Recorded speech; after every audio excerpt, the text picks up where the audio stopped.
উফ শিট, রাস্তার মাঝখানে গাড়িটা থেমে গেল। রাস্তার মাঝে দাঁড়িয়ে আছি, কোনো গাড়ি বা বাস পাই কিনা দেখি, তাহলে ওখানে উঠি, বাকি পথটা চলে যাব। যদি জানতাম এমন কিছু হবে তাহলে আরও একটা গাড়ি আনতে বলতাম। ও, আপনারা কিছু বুঝতে পারছেন না তো? বুঝিয়ে বলছি। আমার নাম হচ্ছে নীল আহমেদ রুদ্র, মা বাবার একমাত্র ছেলে।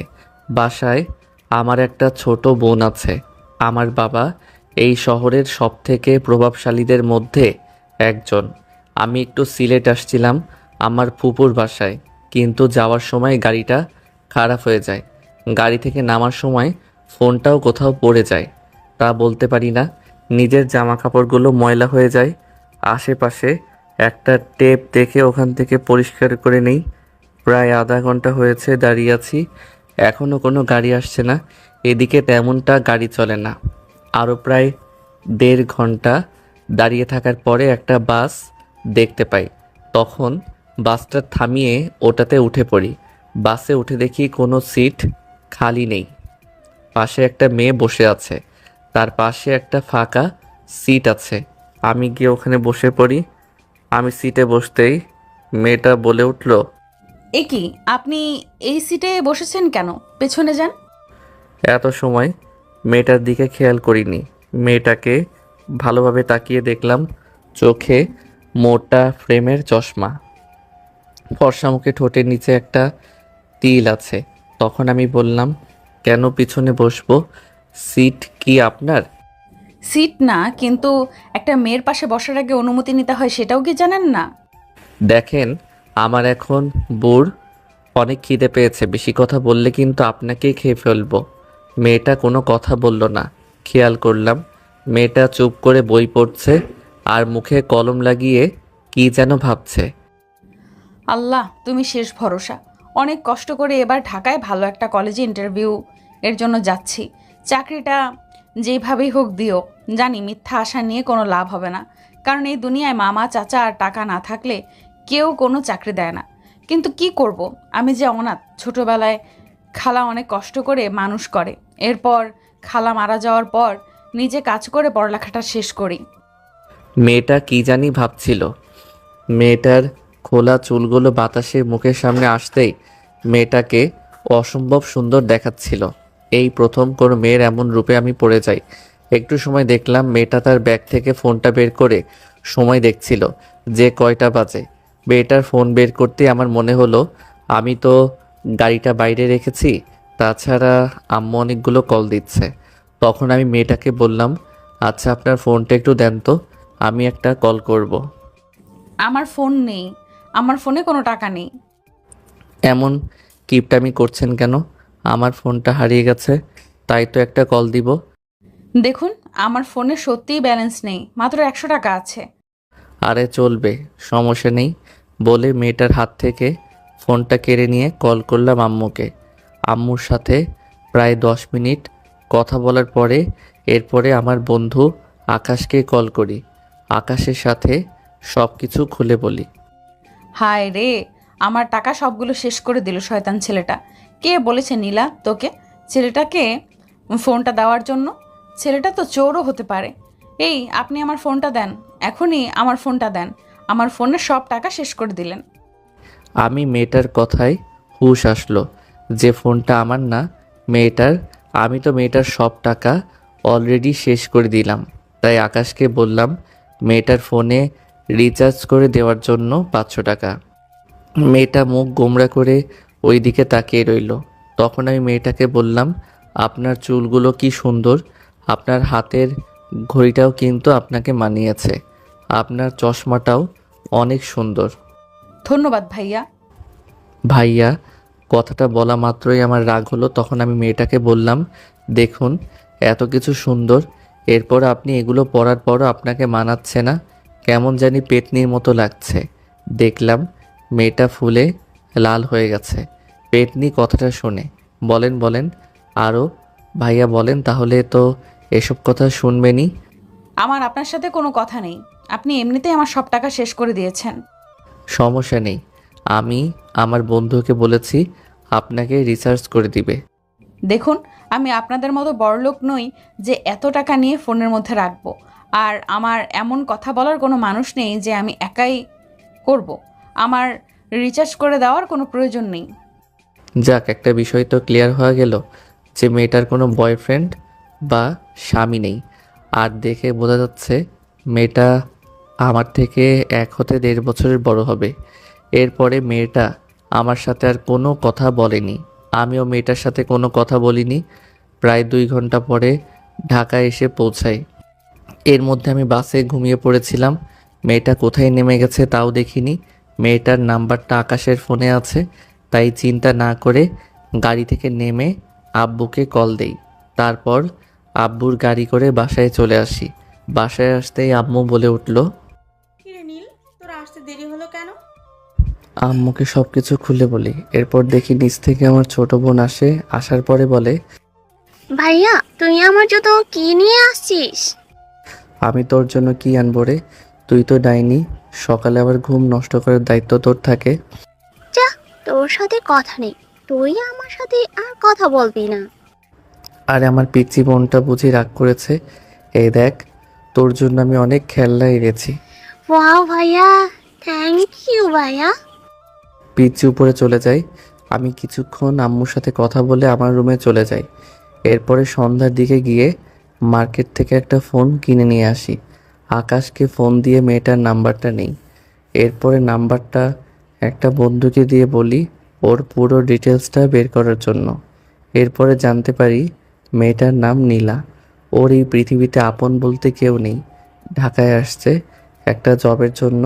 বয়সে আমার থেকে 2 বছরের সিনিয়র। এর পরের দিন সকালে রেডি হয়ে কলেজের উদ্দেশ্যে রওনা দেই। কলেজ ক্যাম্পাস আসতে আকাশ বলে উঠল, কিরে, তুই এতদিন কোথায় ছিলে? তোর তো কোনো পাত্তাই নেই। আরে ফুপুর বাসায় ছিলাম কিছুদিন। তো বল, সব ঠিক আছে তো? না রে, কিছু ঠিক নেই। রনিকে 3rd ইয়ারের একটা ছেলে মেরেছে। তো তোরা কিছুই করতে পারলি না? দেখ, তোর বাবার তো প্রচুর টাকা, তাই হয়তোবা তোকে প্রিন্সিপাল কিছু বলবে না, কিন্তু আমরা গরিব। আমরা যদি কিছু করি তাহলে আমাদেরকে টিসি দিয়ে কলেজ থেকে বের করে দিবে। আচ্ছা বল, এখন ওদেরকে কোথায় পাবো আমি? মামা, দেখ যা হওয়ার হয়ে গেছে। এখন আর ঝগড়া করিস না। এমনিতেই কিছুদিন আগে একটা ঝগড়া করেছিলি, তাই তোর আব্বু তোকে তোর ফুফু বাড়ি পাঠিয়েছে। দেখ, আমার মাথা কিন্তু গরম হয়ে যাচ্ছে। তুই জানিস আমার বন্ধু বান্ধবের গায়ে হাত দিলে আমি স্থির হয়ে থাকতে পারি না। এরপরে আমরা সবাই ক্যাম্পাসের বাইরে বটগাছের নিচে দাঁড়িয়ে রইলাম, হকি স্টিক হাতে নিয়ে। একটু পরে 3rd ইয়ারের ক্লাস শেষ হলো, সবাই বেরোতে লাগলো। তখন ওই ছেলেটাও বের হলো। আকাশ, তুই ওর মুখে একটা ঘুষি দে। আমার কথাটা শুনে পেছন থেকে ছেলেটা আমার দিকে তাকালো। আমাকে দেখে ছেলেটার ভয়ে দৌড়াতে লাগলো। আকাশ পিছন থেকে ওর কলার ধরে একটা ঘুষি দিল। এরপরে ছেলেটাকে সবাই মিলে পিটিয়ে হাসপাতালে পাঠিয়ে দেয়। কলেজের সবাই আমাকে দেখলে ভয় পায়, কারণ আমি কলেজের মধ্যে বেশি মারামারি করি। তাই ভয়ে কেউ আমার সামনে কথা বলতে পারে না। এরপরে কলেজ থেকে বাসায় চলে আসি। তখনও আব্বু আসেনি, তাই রুমে ফোন চালাচ্ছি। তখন আকাশ কল করে। মামা, কাম তো সারছে। আমরা যে পোলারে মারছি, ওর বাপে তো ওখানে টিচার। আচ্ছা ঠিক আছে, তুই চিন্তা করিস না, আমি আব্বুকে বলে কোনো একটা ম্যানেজ করে নিব। আচ্ছা ঠিক আছে, তুই আছিস তাই আমরা কোনো চিন্তা করছি না, নয়তো আমাদেরকে কি হবে আল্লাহ জানে। আমি বসে বসে ফোন চালাচ্ছি। তখনই দেখি আব্বু এসেছে অফিস থেকে। হ্যাঁ, কই গেলে নীলার মা? নীল এসেছে? তোমার নবাবজাদা ছেলে তো সেই কখনই এসেছে। নীল, একটু নিচে আসো, তোমার সাথে আমার কিছু কথা আছে। আমি নিচে ড্রয়িং রুমে বসলাম। বসার পরে আব্বু আমার দিকে তাকিয়ে বলতে লাগলো, বাবা, আমার বয়স হয়েছে এখন, দেখ আমার দ্বারা এগুলো সম্ভব হচ্ছে না। অফিসের দায়িত্বটা আমি আর নিতে পারছি না। আমি চাচ্ছি তুই অফিসের দায়িত্বটা নে, কিন্তু তার আগে তোর একটা বিয়ে দিয়ে দেই। আব্বুর কথা শুনে কি বলবো তা মাথায় ঢুকছে না। যাই হোক, মাথা ঠান্ডা করে ভেবেচিন্তে কথা বলতে হবে। আচ্ছা বাবা, ঠিক আছে। অবশেষে ছেলেটা মানলো বিয়ে করতে। আমি বলেছিলাম না আমার ছেলে রাজি হবে বিয়ে করতে। কিন্তু বাবা, আমার একটা শর্ত আছে। তোর আবার কি শর্ত? আচ্ছা, যাই হোক, তোর যে কোনো শর্ত আমি মানতে রাজি। তারপরও এতদিন ধরে তোকে বলছি, অবশেষে তুই রাজি হলে বিয়ের জন্য। এখন বল তোর শর্ত কি? আসলে আব্বু, আমরা একটা গ্যাঞ্জাম করেছি কলেজের মধ্যে, তাই তোমাকে প্রিন্সিপাল কাছ থেকে এইগুলোর সমাধান করে দিতে হবে। শুধু আমি না, আমার বন্ধু আকাশ ও রনি। আর দ্বিতীয় শর্ত হলো, আমি আমার পছন্দ মতো বিয়ে করব, আর আমার 6 মাসের জন্য সময় লাগবে। আমি প্রথম শর্তটা মেনে নিলাম, কিন্তু আমার পুত্রবধূকে দেখতে চাই। 6 মাস না, 3 মাসের সময় দিলাম। এর মধ্যে তোকে পছন্দ করে বিয়ে করতে হবে। যাই হোক আব্বু সব কিছু মেনে নিয়েছে, তাই উপরে চলে যাই, খাওয়া দাওয়া শেষ করে ঘুমিয়ে পড়ি সকালবেলা। নীলমিনাকে স্কুলে দিয়ে আয়। এই ভাইয়া, স্কুলে দেরি হয়ে যাচ্ছে। আমার গতকাল নতুন রাগী টিচার আসছে, খুবই ডেঞ্জারাস। দেরি হলে বকা দেয় আর জ্ঞান দেওয়া শুরু করে। উঠছি যা। ওই কবে থেকে উঠছি বলছিস? উঠবি না, পানি ঢালমু। ধুর ডাইনি, তোর জন্য শান্তি মতো ঘুমানোই যাবে না। দাঁড়া, রেডি হচ্ছি। তোর জন্য আজকেও আমার লেট। আমার ইচ্ছে করে তোর মাথা ফাড়াই। তুই ম্যাডামের সাথে কথা বলবি, উনি অনেক রাগী, আমার ভয় করে। আমার ভয় করে ম্যাডামদের সামনে কথা বলতে। চুপ, তুই কথা বলবি, ব্যবহার করলে হবে না। আচ্ছা ঠিক আছে, আমি যেহেতু ভুল করছি আমাকে নিয়ে গিয়ে মেরে দিস। চল এখন। আমি মিনাকে বাইকে করে ওর স্কুলের সামনে নামিয়ে দেই। এরপর মিনা বলে, ওই চল, টিচার এর কাছে দেরি হওয়ার কারণ বলবি। কি করার, বাধ্য হয়ে যাওয়া লাগছে। এমনিতেই টিচারদেরকে ভয় পাই। এরপর মাথা নিচু করে দাঁড়িয়ে আছি, তখন ম্যাম মিনাকে বকা দিতে লাগলো। মিনা, তুমি গতকাল দেরি করেছো। গতকাল আমার ফার্স্ট ক্লাস ছিল, তাই কিছু বলিনি। তাই বলে যে প্রতিদিন দেরি করবে তা কিভাবে? ম্যাডাম, আমার কোনো দোষ নেই, সব দোষ আমার ভাইয়ের। ও ঘুম থেকে দেরিতে উঠে আর বকা শুনতে হয় আমায়। আপনি কেমন ভাই, এমন কেয়ারলেস কেন? আমি ম্যাডামের দিকে তাকাতেই অবাক হলাম, কারণ ও আর কেউ না, নীলা, যার সাথে আমার প্রথম বাসে দেখা হয়েছিল, আমার ক্রাশ। আপনি, সেই জন্যই তো আপনার বোন এরকম অবস্থা। যার ভাই এমন বখাটে, তার বোনকে কিভাবে ঠিক সময় আনবে? দেখুন, আপনি কিন্তু অপমান করছেন। এই ছেলে, তুমি কিসে পড়ো? মানে কি বলছি শুনো নাই? ইয়ারি। সেকেন্ড ইয়ারে হয়েছে বুঝা। তুমি আমার 2 বছরের ছোট। তো কি হয়েছে? আপনার বোনকে সময় মতো নিয়ে আসবেন, কথাটা যেন মনে থাকে। আর আমাকে ম্যাম ডাকবেন, কারণ কিছুদিন পর আপনার কলেজে টিচার হব আমি। ম্যাম, আপনি ভাইয়াকে যা দিয়েছেন না, ভাইয়া কখনো এমন কাউকে ভয় পায় না, শুধু আপনাকে ভয় পেয়েছে। এমন ছেলেদের ঠিক করার টেকনিক আমার জানা আছে। এখন পড়তে বসো। শালার মেয়েটাকে দেখলে কেন জানি না আমার বুকের ভিতরে শব্দ করে। একটু পর আকাশ কল করে। মামা, ওই টিচার ওর ছেলেকে তো প্রিন্সিপাল বের করে দিয়েছে। আব্বুকে বলেছিলাম। এরপরে আকাশকে সব কিছু খুলে বলি, তখন আকাশ বলে, তুই মাঠে আয়, আমরা সবাই ওখানে বসে আছি। আমি গিয়ে দেখি আকাশ ও রনি ওখানে বসে আছে। তখন রনি বলে, মামা, তোর ক্রাশ কিন্তু ইন্টারভিউ দিতে আসছিল, কিন্তু স্যার মনে হয় অন্য কাউকে নেবে। কারণ শুনেছি যাকে ঢুকাবে সে নাকি স্যারকে 10 লাখ টাকা দিতেছে। দাঁড়া, এখনই হচ্ছে। এরপর হেড অফিসে কল দিয়ে ভয় দেখে নীলা চাকরিটা কনফার্ম করে দেই। এরপরে রাতে বাসায় এসে নীলাকে কল দেই। 2-3টা কল যাওয়ার পর রিসিভ করে, ফোনটা ধরতে এত দেরি হলো কেন? আমি অপরিচিত কারোর কল ধরিনি। আর আপনি কে? হব একজন। পরিচিত না হলে কি কল দিতাম? দেখুন, এত ভনিতা না করে বলেন কে আপনি, নয় ফোনটা রাখেন। এত রাগ করেন কেন? কল করেছি, ওই যে আমি মিনার ভাই। ও আপনি সেই বকেটেটা, তো কল কেন দিয়েছেন? না, বলছিলাম আপনি তো মিনাকে পড়া দিয়েছেন, কি পড়া দিয়েছেন তার জন্য জিজ্ঞেস করেছিলাম। পড়া জিজ্ঞেস করতে নাকি সিনিয়র ম্যাডামের সাথে লাইন মারতে? না না, কি যে বলেন। দেখুন ফোন রাখেন, আমার কাজ আছে। নীলা ফোনটা কেটে দিল। ধুর ছাতা, একটু রোমান্টিক কথা বলবো, মেয়েটার মধ্যে এসব কিছুই নেই। এরপরে ফোনটা রেখে ঘুমিয়ে পড়ি। সকালবেলা ঘুম থেকে উঠে পিচ্চিকে স্কুলে দিয়ে এসে কলেজ যাওয়ার উদ্দেশ্যে রওনা দিলাম। ক্যাম্পাসের ভিতরে প্রবেশ করতে দেখি কয়েকটা ছেলে একটা মেয়েকে টিজ করছে। তখন আমি গিয়ে ছেলেটার কলার ধরে ছেলেটাকে একটা নাক বরাবর ঘুষি দেই। এরপরে ছেলেটাকে ধরে যখনই আমি মারতে যাব তখনই পিছন থেকে কেউ আমার হাতটা ধরে। কলেজে কি আসো মারামারি করার জন্য, অসভ্য? দেখুন, আপনি কিছু জানেন না, অযথা এসব কাজে আসতে যাবেন না।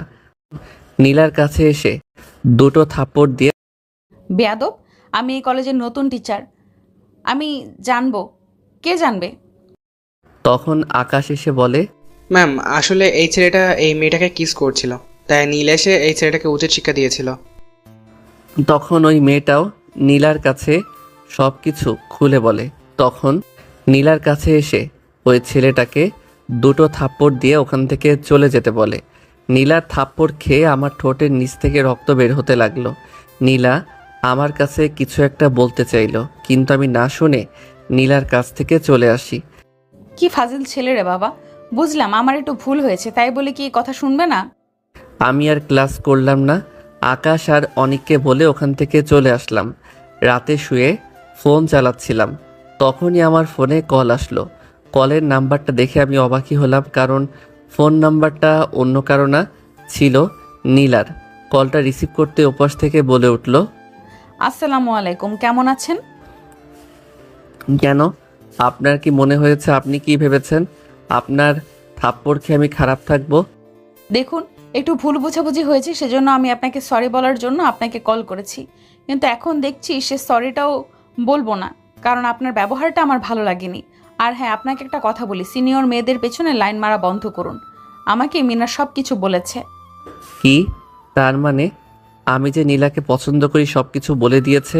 মিনা, তোকে তো আমি ছাড়ছি না।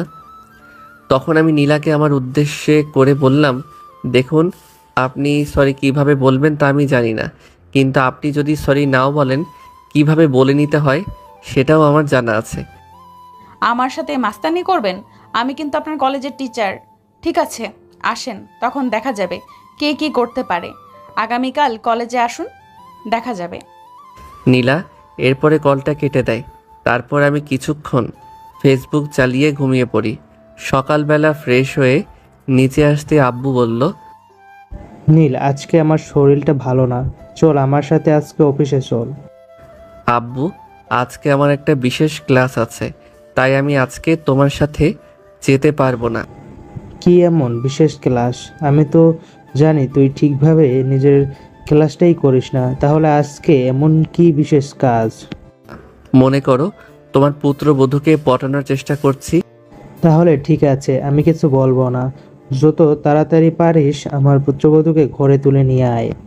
কিন্তু বাবা, ওর ফ্যামিলিতে ওর বাবা মা বলতে কেউ নেই। তো কি হয়েছে, আমি আর তোমার বাবা তো আছি, ওর মা বাবা হয়ে থাকবো। আমি জানি আমার আব্বু আম্মু খুব ভালো মানুষ। আব্বুকে বিদায় জানিয়ে বাইকে করে কলেজে যাওয়ার উদ্দেশ্যে রওনা দিলাম। যাওয়ার পথে অনিকার আকাশকে বাইকে নিয়ে একসাথে কলেজে যাওয়ার উদ্দেশ্যে তিনজন মিলে রওনা দিলাম। তখন রাস্তার মাঝখানে একটা মেয়েকে দেখে আকাশ বলল, মামা, এই মেয়েটাকে আমার খুব পছন্দ হয়েছে, আমি ওকে ভালোবাসি, কিন্তু ভয় কখনো বলতে পারিনি আমার ভালোবাসার কথা। আমি বাইক থামিয়ে পাশের দোকান থেকে একটা গোলাপ ফুল নিয়ে আকাশকে বললাম, যা এখনই মেয়েটাকে গিয়ে প্রপোজ কর। মামা, আমার খুব ভয় করছে, যদি মেয়েটা আমার গালে দুইটা উত্তম মাধ্যম বসিয়ে দেয় তখন কি করব? আমি বললাম, দেখ, আমি যেভাবে বলছি ঠিক সেভাবে প্রপোজ কর, দেখবি মেয়েটা রাজি হতে বাধ্য হবে। এরপরে আকাশকে প্রপোজ করার ব্যাপারটা সুন্দর করে বুঝিয়ে দিলাম।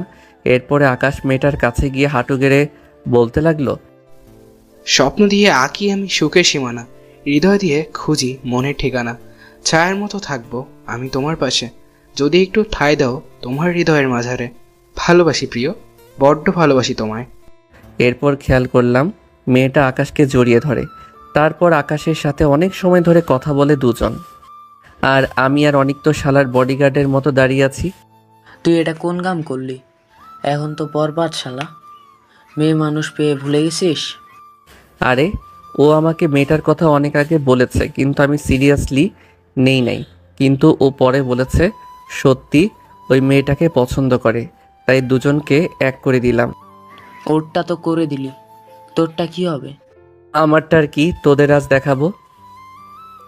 আমারটা কি জিনিস দেখেছিস, চিনিস নাই? এর মধ্যে আকাশ চলে আসে। কি মামা, তাহলে তো সব হয়ে গেছে তাই না?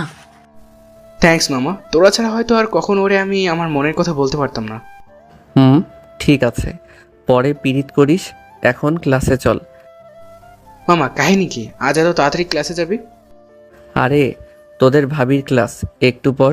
কিছু সময় পর কলেজে আসি, এসে দেখি নীলা ক্লাস নিচ্ছে। আমি ভিতরে প্রবেশ করতেই নীলা বলল, কয়টা বাজে? এখন কি ক্লাসের সময়? না মানে না মানে কি? বের হও ক্লাস থেকে। দেখেন আজকে তো দেরি হয়েছে, আর আমরা সব সময় এমন সময় আসি। আমার ক্লাসে দেরি পছন্দ না, তাই তোমরা বাইরে গিয়ে দাঁড়াও। জানি রাতের কথার প্রতিশোধ নিচ্ছে, তাই কিছু বললাম না। আকাশ অনেক সহকারে ক্লাস থেকে চলে আসি। তখন আকাশ বলে, ভাই রে ভাই, মায়াটা কি ডেঞ্জারাস, ওর চোখের দেখলেই আমার ভয় লাগে। তুই জানিস কেউ? মনে হয় যেভাবে বলছিস তুই ম্যামের বয়ফ্রেন্ড। হ্যাঁ, ক্লাসে ওই রাগী মেয়েটাই হচ্ছে নীলা। কি ভাই, আমি তোর সাথে নাই, কখন যে কি করে তা বলা যায় না। হুম ভাই, বেঁচে গেছে। এমন রাগী একটা মেয়েকে তোর পছন্দ করতে হলো। মানলাম মেয়েটা সিনিয়র। প্রেমে পড়ে গেছি, কি করব বল। প্রথম দেখায় যে এমন করে নিব বুঝতে পারিনি। আমি আকাশ ও অনিককে বিদায় জানিয়ে আব্বুর অফিসে যাই। অফিসে গিয়ে ম্যানেজার থেকে চেক বই নিয়ে 20,000 টাকা লিখে আব্বুর কাছে যাই। আব্বু সাইন করো। কি জন্য টাকা? গত সপ্তাহে তো 50,000 নিলি। এর জন্য তো আমি কার্ডটা সাথে করে নিয়ে আসি। তোর বিশ্বাস নেই? আব্বু টাকাটা লাগবে। তোর তো কোনো প্রয়োজনে টাকা নিস না, শুধু আজে বাজে জিনিস নিয়ে নষ্ট করিস। না আব্বু, টাকাটা লাগবো আমার, প্লিজ দাও না। আচ্ছা আচ্ছা ঠিক আছে, দিচ্ছি। আমার কাছে ক্যাশ আছে, নিয়ে যা। আব্বু টাকা দিল। অফিস থেকে চলে যাই একটা শপিং মলে। নীলার জন্য একটা সুন্দর দেখে ড্রেস পছন্দ করি। এরপরে ড্রেসটা নিয়ে বাসায় চলে আসি। আজকে একটু সকাল সকাল ঘুম থেকে উঠে গেছি। ঘড়িটা হাত দিয়ে দেখি পুরাই মাথা নষ্ট, কারণ আমি আজকে সব দিনের চেয়ে আগে উঠে গেছি। কারণটা কি বুঝতে পারলাম না। ভাবলাম সকালে ঘুম থেকে উঠে গেছি যেহেতু, তাহলে গোসলটা করে নেই। এটা ভেবে ওয়াশরুমে চলে যাই। ওয়াশরুম থেকে বের হয়ে টাওয়েল জড়ানো অবস্থায় লুঙ্গি ড্যান্স করছি আর হানি সিংয়ের গান গাইতেছি। তখনই কেউ একজন আমার রুমের দরজা খুলে আমার রুমে এসেই চিৎকার দেয়। আ আমি নীলাকে আচমকা দেখে বলে উঠি, তো তুমি এখানে কেন? না সরি, মানে আপনি এখানে কেন? চোখ বন্ধ করে ওপাশ হয়ে বললাম, সরি, আমি জানতাম না তোমার রুম। মিনা আমাকে এই রুমটা দেখিয়ে দিয়েছে ওয়াশরুম বলে। চোখ দুটো বন্ধ অবস্থায় নিচে চলে আসি। খেয়াল করলাম মিনা হাসছে। ভাইটা যেমন ফাজিল, বোনটাও একই রকম। এরপর মিনার কাছে এসে ওকে কান ধরে দাঁড় করিয়ে রাখি। আল্লাহ গো, বিয়ের আগে বুঝি ইজ্জতের ফালুদা হয়ে গেল আমার। তখন খেয়াল করলাম আম্মু আব্বু রুমে প্রবেশ করে। কিরে, আমার গরুর মতো চিৎকার করছিলি কেন? আগে বলো ওই মেয়েটা এখানে কেন? এটা আবার স্বপ্ন না তো? কি বলে ফেললাম। কেন তুই জানিস না? মানে জানি না, মানে মেয়ে মানে। ব্যাপার কি, রাতে কি স্বপ্ন দেখলি নাকি? যে একবার বলিস কে মেয়েটা, আবার বলিস মেয়েটা কি আসছে, বুঝিয়ে বলতো বাপ। ও, আমি বুঝতে পেরেছি। মিনার ইংলিশ টিচারের কথা বলছিস? ওকে, আমি বলছি মিনাকে পড়ানোর জন্য। মানে নীলা আমার ছোট বোনকে পড়াতে এসেছে, আর মিনা দুষ্টুমি করে আমার রুমে নীলাকে পাঠিয়েছে। এটা স্বপ্ন না, সত্যি। আম্মু আব্বু চলে যায় নিচে। তখন আম্মু নিচে এসে নীলাকে দেখে বলে, আবার মনে কিছু করো না ওর চিৎকার শুনে। না আন্টি, আর নীল তো যে কলেজে পড়ে আমিও ওই কলেজেরই টিচার। ওহ, তাহলে তো ভালোই। যদি আমার ছেলেটাকে একটু মানুষ করতে পারো মা। আমি খেয়াল করলাম নীলা আর মা কথা বলছে। আমি রেডি হয়ে নিচে আসলাম। তখন আম্মু বলল, নীল, মেয়েটাকে বাসা পর্যন্ত পৌঁছে দিয়ে আয়। আম্মুর কথা শুনে মনের মধ্যে লাড্ডু ফুটতে লাগলো। তখন নীলা বলে উঠল, না আন্টি, লাগবে না, আমি একা যেতে পারবো। না, তুমি যেখানেই থাকো ওই জায়গাটাই তেমন ভালো না, আর আমি তোমার ক্ষতি চাই না। আমি তোমার মায়ের মতো। ওনার মুখে মা কথাটা শুনে কেন জানি না চোখ দুটো ভিজে আসতে লাগলো। কি ব্যাপার, তুমি কান্না করছো কেন? কই না তো। একদম মিথ্যা বলবা না। তোমার চোখে পানি দেখেছি, তোমাকে বলতেই হবে। না, আসলে আপনার মুখে মা শব্দটা শুনে তাই আমার মায়ের কথা মনে পড়লো, কারণ অনেক ছোটবেলায় আমি আমার মাকে হারিয়েছি, তাই। বোকা মেয়ে, এখানে কান্না করার কি আছে? তুমি এখন থেকে আমাকে আম্মু বলে রাখবে, ঠিক আছে? আমি তো এসব দেখে আবুলের মতো দাঁড়িয়ে আছি। তখন আম্মু বলল, নীলাকে ঠিকভাবে বাসায় পৌঁছে দিয়ে আয়। আম্মুর কথায় মাথা নাড়ালাম।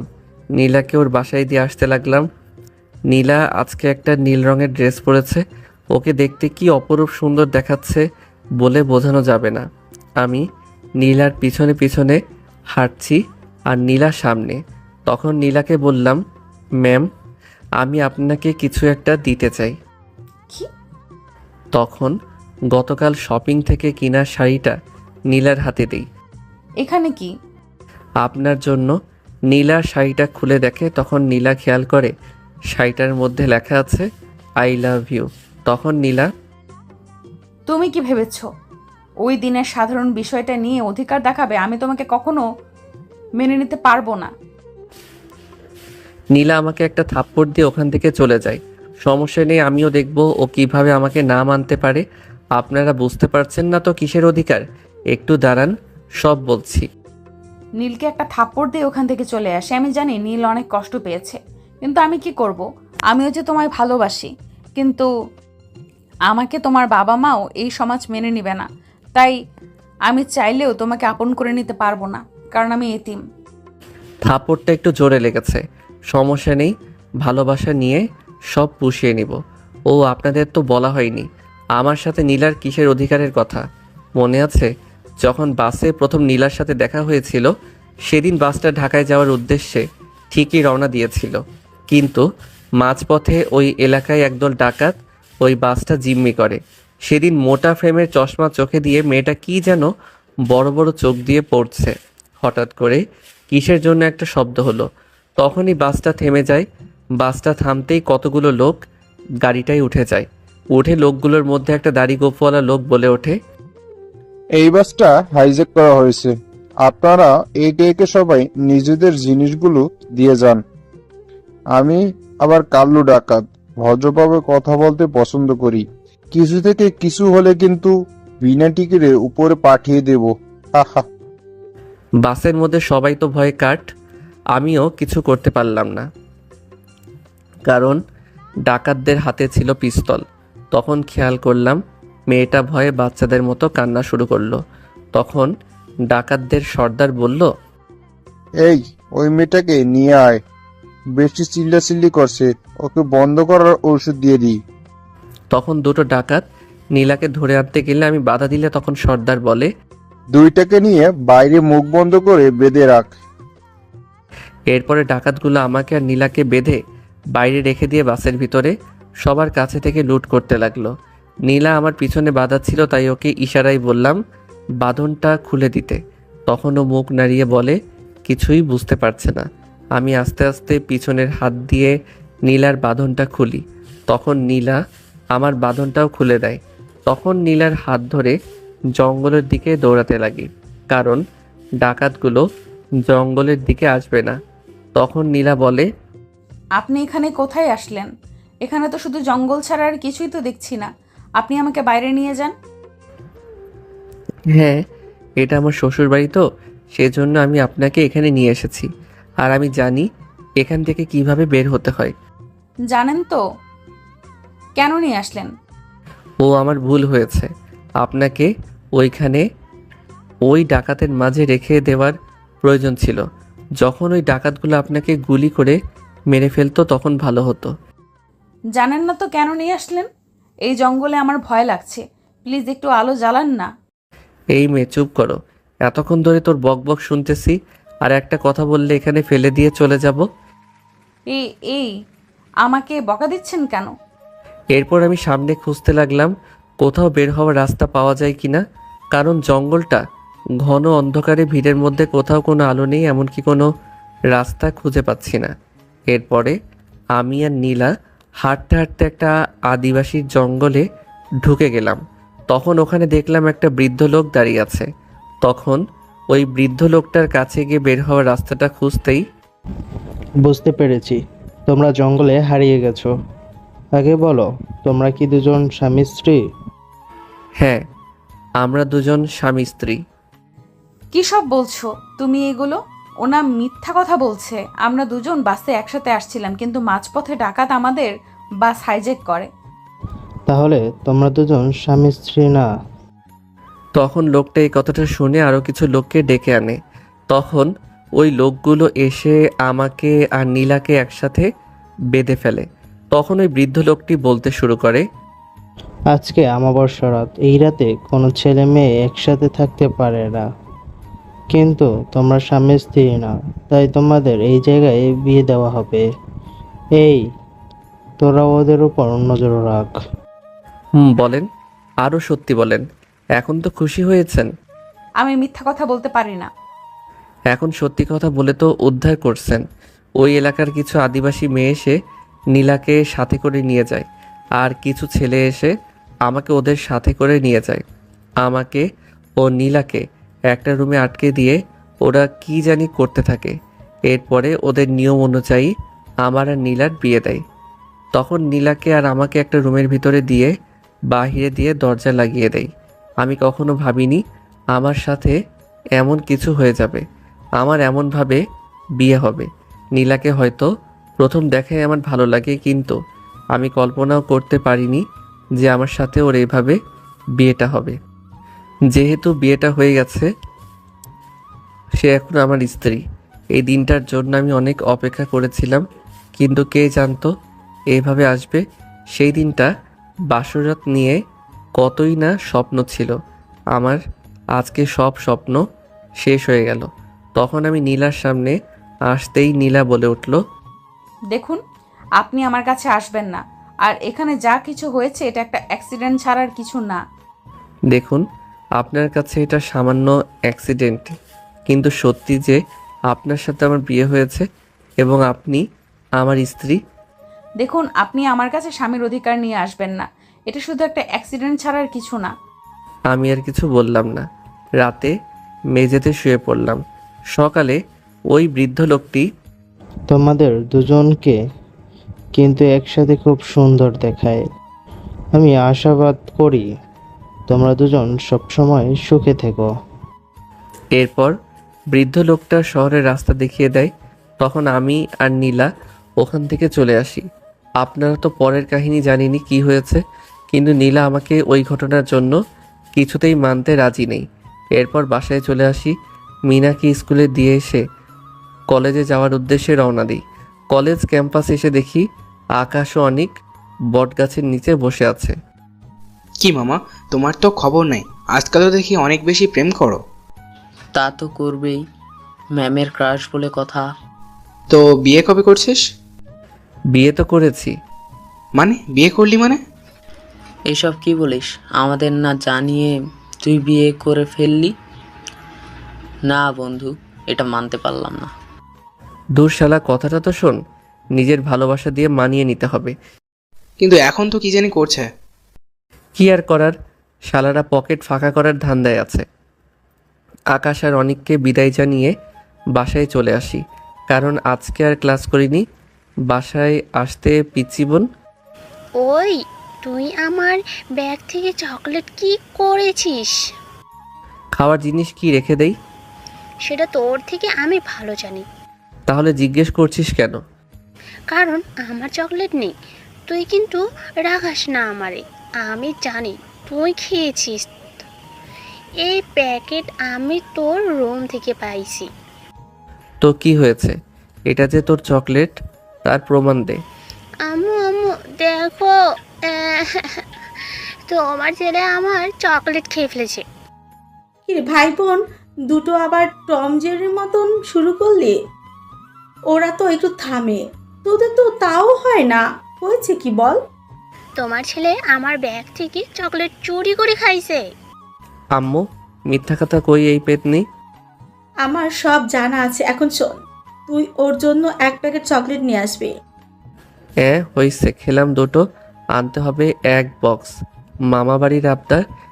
আম্মু তাহলে তোমাকে ভাইয়া আর ম্যামের সিগারেট কথাটা বলতে হয়। মিনার মুখ চেপে ধরে বললাম, চুপ কর বোন, যা লাগে দিমো, মুখ খুলিস না এখন। কি রে, কি বলতে চাইলে? আর ওর মুখ ধরে রাখছিস কেন? আম্মু কিছু না, তুমি যাও, আমি এনে দিব, ওকে? আম্মু রান্নাঘরে চলে যায়।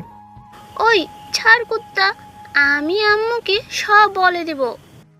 না বোন, প্লিজ বলিস না, যা, তোর জন্য আমি চকলেট নিয়ে আনবো। সত্যি তো, না হলে কিন্তু। সত্যি বললাম তো। ডাইনিটাকে কোনো প্রকার থামানো গেল। রাতে খাওয়া দাওয়া করে শুয়ে আছি, তখনই অচেনা একটা নাম্বার থেকে কল আসে। শুয়ে শুয়ে ফেসবুক চালাচ্ছিলাম, হঠাৎ করে দেখি ফোনটা বেজে ওঠে। খেয়াল করলাম একটা অচেনা নাম্বার থেকে কল আসলো। প্রথমে কলটা ধরলাম না, পরে দেখি আবার করলো। কলটা ধরে, আসসালামু আলাইকুম, কেমন আছেন? ওয়ালাইকুম আসসালাম। আলহামদুলিল্লাহ। কে চিনতে পারলাম না। জানাটা কি বেশি প্রয়োজন? অবশ্যই, কারণ বউ বারণ করছে, তাই সবার সাথে কথা বলা বারণ। ও আচ্ছা, আমি আসলে গতকালের জন্য সরি বলতে কল করেছি, কারণ এইভাবে আমার কথা বলাটা ঠিক হয়নি। কিন্তু দেখতে পারলাম তুমি তাতে কিছু মনে করনি। সিনিয়র বউ মারতেই পারে, তাই বলে কি বউকে ছেড়ে চলে যাব? আর কিছু বলতে পারলাম না। কলটা কেটে দেই ওপাশ থেকে। দূর ছাতা, মেয়েরা কি এমনই হয়, মুখ দিয়ে কিছু বলবে না? কবি এই জন্যই বলে, মেয়েদের বুক ফুটে তো মুখ ফুটে না। সকালবেলা ঘুম থেকে উঠে আমি মীনাকে স্কুলে দিয়ে এসে এরপরে কলেজ যাওয়ার উদ্দেশ্যে রওনা দিলাম। কলেজ ক্যাম্পাসে এসে দেখি আকাশ আর অনিক বসে আছে।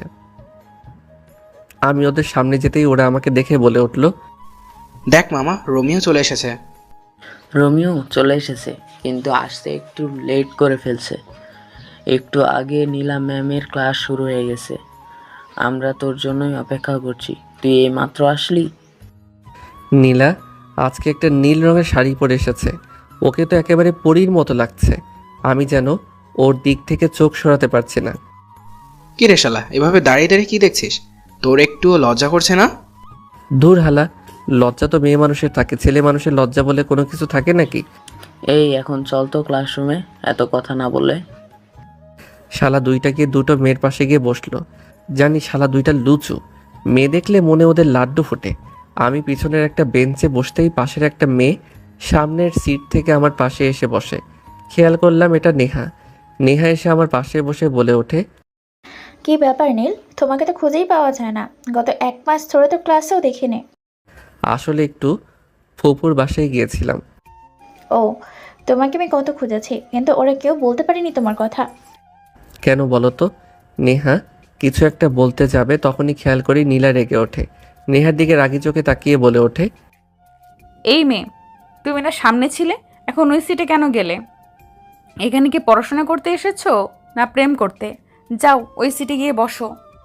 খেয়াল করলাম নীলা ম্যাম তো রেগে একদম আগুনের মতো হয়ে গেছে। ওনার মুখটা লাল বর্ণ ধারণ করেছে। দেখলাম নীলা রেগে আমার কাছে এসে বলে, এই দাঁড়াও। পিছনে তাকিয়ে দেখি অন্য কাউকে বলছে কি না। তখন নীলা আবার বলে ওঠে, হ্যাঁ তোমাকে বলছি, দাঁড়াও। গত মাসের যে ইংলিশ সাবজেক্টটা ছিল সেটা ক্লিয়ার করে উদাহরণ দিয়ে ইংলিশে বলো। জি ম্যাম, আসলে বাংলাতে বললে ভালো হয় না। আসলে আমি সব বিষয় ভালো পারি, কিন্তু নীলার সামনে প্রকাশ করিনি। আকাশ সহ সবাই হা করে তাকিয়ে রয়েছে, কারণ আমি হচ্ছি ক্লাসের টপ। কিন্তু ক্লাসের টপের নামটাই রুদ্র দেয়া আছে। তাই নীলা আমাকে চিনতে পারেনি। তখন নীলা বলে ওঠে, আমার বোঝা হয়ে গেছে তুমি কতটুকু পারো। কলেজে তো আসো পড়াশোনা করতে না, মেয়েদের সাথে প্রেম করতে, ভালোবাসার অভিনয় করতে। আমি ঠিকই বুঝতে পারলাম নেহা আমার সাথে এমন হেসে কথা বলার কারণে। নীলা এমন রেগে কথা বলছে। আসলে কবি বলেছে মেয়েরা তার সব জিনিস দিয়ে দিতে পারে, কিন্তু কখনো একটা নারী তার শখের পুরুষকে অন্যের হাতে দিতে বা দেখতে পারে না। এরপর নীলা আরও কিছু কথা বলে কলেজ থেকে বের হয়ে যায়। এরপরে আমিও ক্লাস থেকে বের হয়ে যাই। আমার সাথে সাথে আকাশও অনেক বের হয়ে যায়, তার সাথে নেহাও বের হয়। মামা, আজকে কিন্তু তোর মুখটা দেখার মতো ছিল। দূর শালা, এটা হচ্ছে রোমান্টিক শাসন, তোরা কি বুঝবি? ও ম্যাম, তাহলে তোকে ভালোবাসা দিয়েছে? একটু লজ্জা পেয়ে বললাম। তখন দেখি নেহা এসে বলল, নীল চলো না, আজ একসাথে কফি খাই, কফি শপে গিয়ে।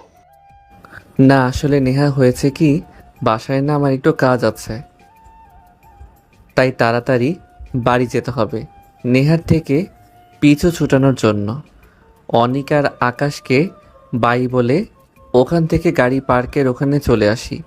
বাইকটা নিয়ে মেইন গেট দিয়ে বাড়ি যাওয়ার উদ্দেশ্যে রওনা দিলাম। একটু সামনে আসতে খেয়াল করলাম কতগুলো বাজে ছেলে একটা মেয়েকে ডিস্টার্ব করছে।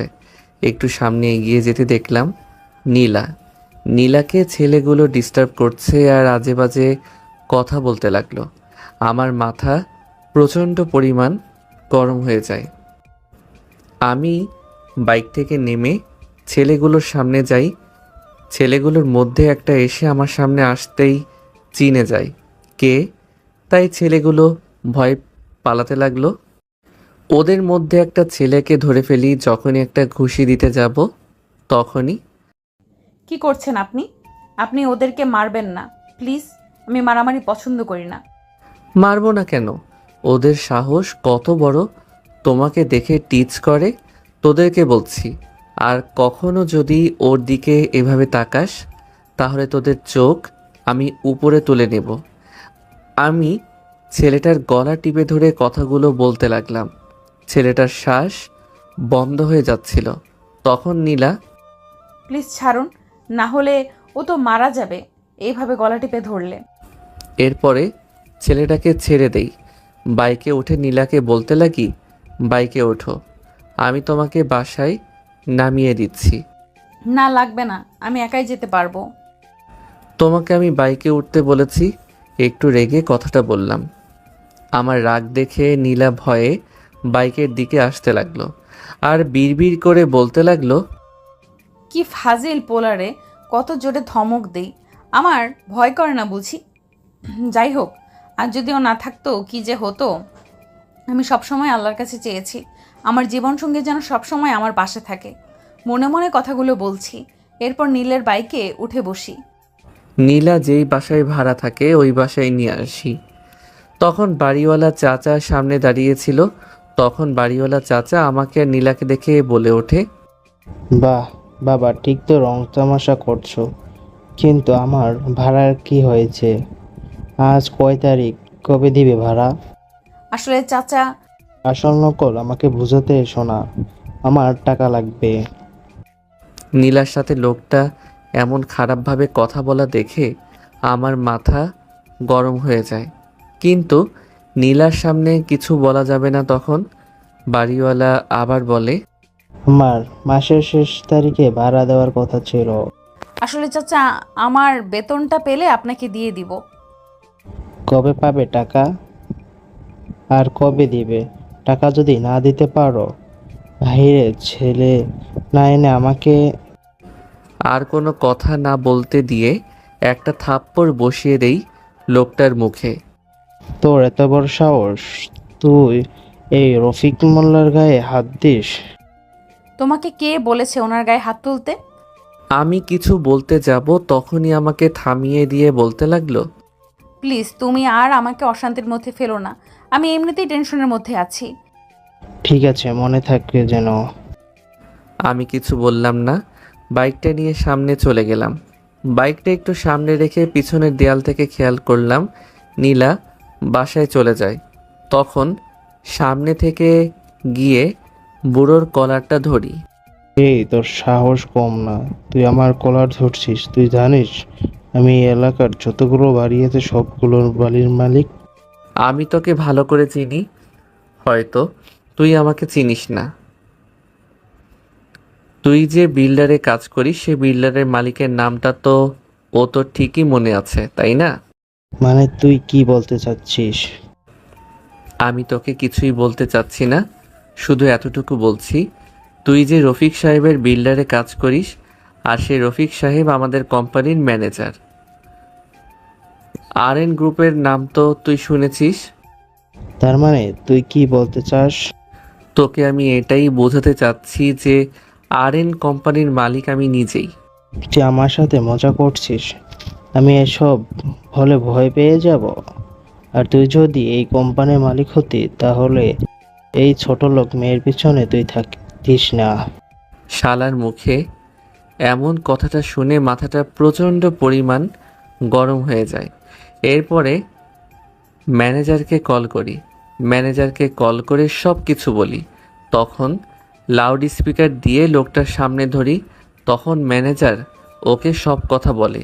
লোকটা ম্যানেজারের মুখে সব কথা শুনে আমার পায়ে এসে পা ধরে বলতে লাগলো, বাবা, আমি অনেক বড় ভুল করে ফেলেছি, তুই আমাকে মাফ করে দাও। আমি জীবনেও ওর বাড়ির আশেপাশেও যাব না।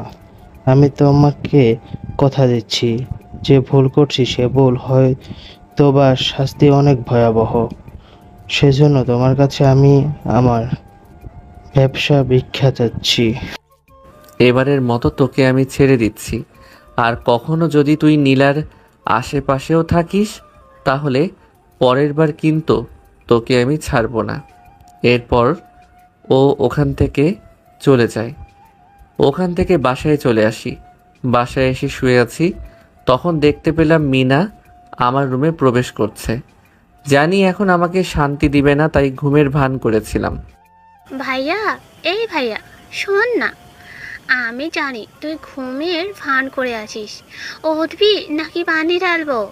এই পিচিটার জন্য একটু শান্তিতে ঘুমাতেও পারবো না। যার বাসার মধ্যে এমন একটা পিচ্চি বোন থাকে সেই বোঝে তার কতটা কষ্টের মধ্যে থাকা লাগে। হয়েছে কি বল, কি বলবি? এভাবে চিল্লাচিল্লি করে ডাকছিস কেন? দেখছিস না ঘুমিয়ে আছি? তোর কি জ্বালাতে ভালো লাগে? তুই যে ঘুমিয়ে ঘুমিয়ে ভাবির সাথে রোম্যান্স করছিস তা আমি ভালোভাবেই বুঝতে পারছি। এই তুই পিচ্চি মেয়ে, এগুলো জানিস কি করে? এই একদম আমাকে পিচ্চি বলবি না, আমি মোটেও পিচ্চি না। আচ্ছা ঠিক আছে, তুই পিচ্ছি না, তুই একটা বুড়ি। এখন বল কি হয়েছে? কিছু হয় নাই, তুই সকালে চকলেট আনার জন্য বললি, কই এনেছি? না মানে আসলে ভুলে গেছিলাম, আগামীকালকে নিয়ে আসি। এসব বলে তুই আমাকে ভোলাতে পারবি না, আমি কিছুই জানি না। তুই এখন এই মুহূর্তে গিয়ে আমার জন্য চকলেট আনবি, যদি না আনিস তাহলে কিন্তু আমি আম্মু। মিনার মুখ চেপে ধরে বললাম, এই চুপ কর এবার। তুই কি এখানে বসে কান্নাকাটি শুরু করবি? আচ্ছা চুপ করলাম, তাহলে তুই গিয়ে এখন আমার জন্য চকলেট নিয়ে আয়। আচ্ছা ঠিক আছে, যাচ্ছি। কি আর করার, চকলেট আনতেই হবে, না হলে কি করে ফেলে আল্লাহ জানে। আকাশ আর অনিককে কল করে বাসা থেকে মোড়ে আসতে বলি। বাসা থেকে বের হই দোকানে যাওয়ার উদ্দেশ্যে। বাসা থেকে দোকান বেশি দূর না, কিন্তু মিনা যে চকলেটগুলো খায় সেগুলো অন্য জায়গা থেকে নিয়ে আসতে হয়, তাই আকাশ আর অনিককে আসতে বলি। রাতে কোনো রিক্সা নেই, তাই ভাবলাম গলি দিয়ে গেলে হয়তো একটু সময় কম লাগবে। এটা ভেবে গলির পথ ধরে হাঁটতে লাগলাম। একটু সামনে আসাতেই খেয়াল করলাম কয়টা ছেলে সামনে দাঁড়িয়ে আছে, হাতে তাদের হকি স্টিক। আমি পাশ কাটিয়ে যেতে গেলে, ওই দিন তো ভার্সিটিতে আমাকে একা পেয়ে খুব মেরেছিস, আজকে তোকে আমি একা পেয়েছি, সেই দিনের প্রতিশোধটা আমি আজ হাড়ে হাড়ে তুলে নেব। বোকা আসলে তুই। একটা বোকা সিংহ সবসময় একাই বের হয়, কারণ সে বনের রাজা। আর তুই কুত্তা, কারণ কুকুর সবসময় দল বেঁধে আসে আর ঘেউ ঘেউ করে। কি, তোর এত বড় সাহস? তুই আমাকে কুত্তা বলিস? এই শালাকে ধর। সামনে থেকে একটা ছেলে আমাকে মারতে আসলে ওকে একটা লাথি দিয়ে মাটিতে শুইয়ে দিই। ও আর উঠতে পারে না। তখন পিছন থেকে একজন এসে আমার মাথায় হকি স্টিক দিয়ে বাড়িতে দিতে যাবে, তখনই আকাশ এসে ধরে ফেলে। এরপর আকাশ আর অনিক সহ ওদেরকে আচ্ছা মতো পিটাতে থাকি। তখন ডেভিল আকাশকে একটা ধাক্কা দিয়ে ওখান থেকে পালিয়ে যায়। নীল, আমি তোকে ছাড়বো না। তোর এমন একজন মানুষের আমি ক্ষতি করব যা তুই কল্পনাও করতে পারবি না। এটা বলে ডেভিল ওখান থেকে পালিয়ে যায়। তখন ওদেরকে পুলিশ হাতে দিয়ে দেয়। শালাটা পালিয়ে গিয়েছে, কিন্তু ও যতদিন বাইরে আছে তোর কোনো না কোনো ক্ষতি তো করতেই চাইবে ভাই। তুই ঠিক বলছিস, কিন্তু হয়তো নীল এর ফ্যামিলির কিছু করতে পারবে না, কারণ ওদের বাসায় অনেক সিকিউরিটি আছে। তাহলে অনেকের কথায় মনে পড়ল নীলার কথা। যদিও কোনোভাবে জানতে পারে নীলার সাথে আমার কোনো একটা সম্পর্ক আছে, তাহলে তো সবার আগে নীলার ক্ষতি করবে, আর তা আমি কখনোই হতে দিতে পারবো না। তাই বাসায় কল করে বলি আজকে বাসায় ফিরবো না, আকাশের সাথে ওদের বাসায় থাকবো। বুঝলাম না, কল করে বলেছে আজকে বাসায় আসবে না, হয়েছে কি কিছুই বললো না। কি হয়েছে আমেনা? আদরের ছেলে বাসায় আসবে না তাই বলল। কেন, কি হয়েছে? কোনো কিছু হলো নাকি? আমাকে তো তেমন কিছু বলেনি। ও আচ্ছা, আমি একটা কল করি, তখনই একটা কল আসে। কলটা ধরে যা শুনি আমার মুখ রেগে আগুন হয়ে যায়। কি হয়েছে? হঠাৎ করে এমন রেগে আছো কেন? নীল কে মারার চেষ্টা করছে কিছু ছেলে। বলো, ও এখন কি করে? কিছু হয়নি তো আমার ছেলের? ও তো মাত্র ফোন করেছে। না, ওর কিছু হয়নি, আমি সব জানতে পেরেছি, তুমি চিন্তা করো না। আর এখন বাসায় না এসে আকাশের বাসায় থাকুক, আমি ওদের ব্যবস্থা ঠিকই করব। আকাশের কাছ থেকে ওর বাইকের চাবিটা নিয়ে আমি নীলার বাসায় যাওয়ার উদ্দেশ্যে রওনা দিলাম। কিছুক্ষণের মধ্যে নীলার বাসার সামনে এসে পৌঁছালাম। দেখলাম মেইন গেটটা বন্ধ আছে, তাই ভাবলাম কি করে ওর রুমে যাওয়া যায়।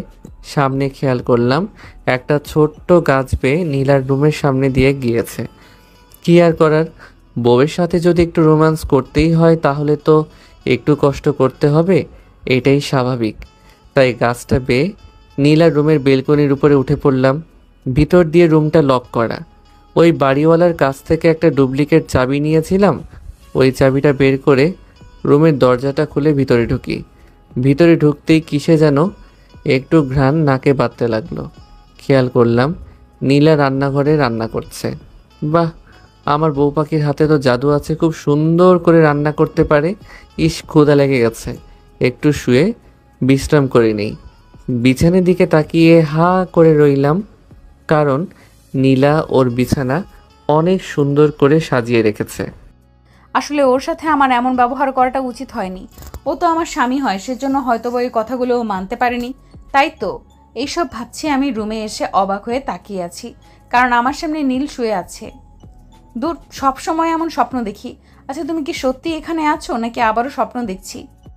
কেন, রোজ রাতে কি তুমি আমাকে স্বপ্নে দেখো নাকি? মানে তুমি এখানে কি করে? আমি এখানে কেন আর কি জন্য এত কিছু বলতে পারবো না। খুব ক্ষুধা লেগেছে, কি রান্না করেছো খেতে দাও। এই, আপনি এখান থেকে যান। আর কিভাবে আসলেন?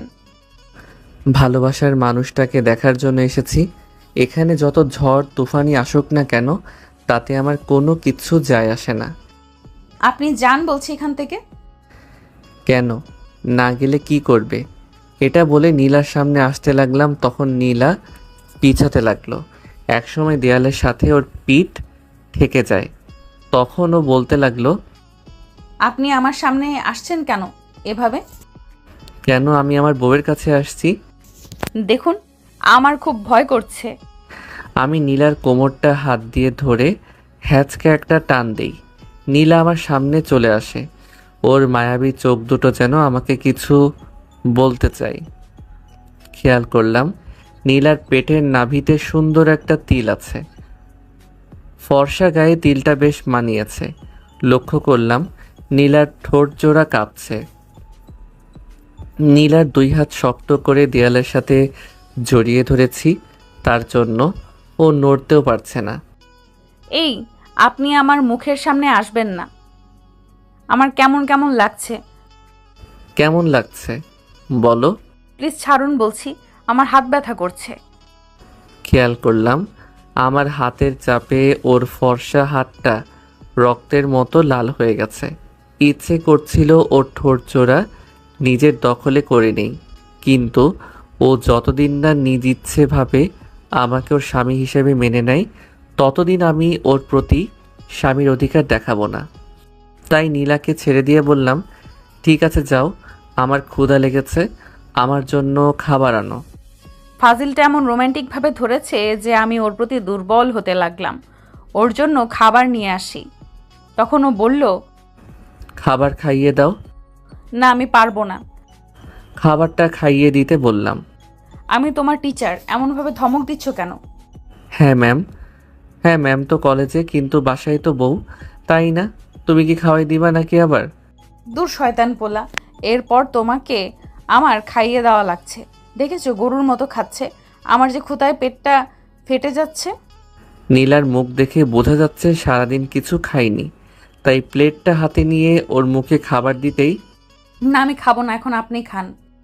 ওই খেতে বলছি, রাগাবে না। ওর ধমকের ভয়ে ভাতটা মুখে নিলাম। কি ফাজিল ছেলে, কথায় কথায় শুধু বকা দেয়।